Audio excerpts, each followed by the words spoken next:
Section 40.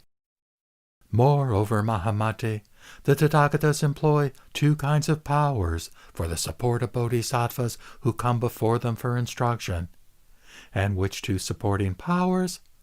The power to appear in bodily form and speak to those in samadhi, and the power to anoint their foreheads. Mahamate, by relying on these powers of the Buddhas, bodhisattvas at the initial bodhisattva stage enter what is known as the light of the Mahayana Samadhi. Once they enter the Samadhi, Buddhas from worlds throughout the 10 directions appear in bodily form and speak to them by means of these powers, as they did to Vajragarbha Bodhisattva and to other bodhisattvas of similar virtue and accomplishment. Mahamate, the power of the samadhi attained by these bodhisattvas at the initial bodhisattva stage is a result of the good roots they have cultivated and accumulated over the course of 100,000 kalpas. As they work their way through the easy and difficult aspects of the various stages, they finally reach the Dharma cloud stage, where they dwell inside a magnificent lotus flower palace, seated upon a jeweled lotus flower throne, surrounded by a retinue of their fellow bodhisattvas, adorned with necklaces of jewels that shine like the sun or moon, or golden champka flowers. The great victors of the 10 directions then appear before their thrones in this lotus flower palace and anoint their foreheads, just as Chakra or a Chakravartin might anoint the forehead of a crown prince. This is what is meant by the power to anoint the foreheads of bodhisattvas.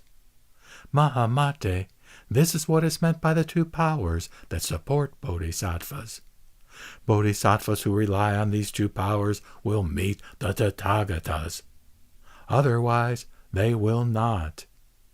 Moreover, Mahamate, all the special abilities of bodhisattvas regarding samadhi and teaching depend on these two powers of the Tathagatas. Mahamate, if bodhisattvas could teach without supporting powers of the Tathagatas, fools could do so too. And why don't they? Because they aren't supported by these powers. Mahamate, when Tathagatas enter a city, due to their great powers, music comes forth spontaneously from instruments as well as from hills and rocks and trees, and from city walls and palaces, not to mention from sentient beings, as those who are deaf, blind, and mute are liberated from countless forms of suffering. Such are the limitless powers of the Tathagatas to help others. Mahamate then asked the Buddha, Bhagavan, why do the Tathagatas, the Arhats, the fully enlightened ones, bestow their powers of support when bodhisattvas are in samadhi and anoint their foreheads during the higher stages? The Buddha replied, Mahamate, the Tathagatas, the Arhats, the fully enlightened ones use their powers to support bodhisattvas so that they are not troubled by demons and do not fall into the trances of Shravakas, and so that they will attain the personal realization of the Tathagata stage, and so that their attainments will increase.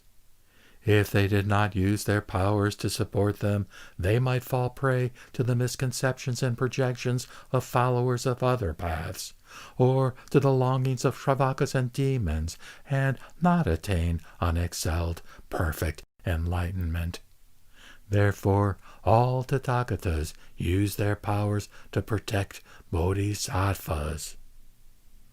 The Buddha then repeated the meaning of this in verse.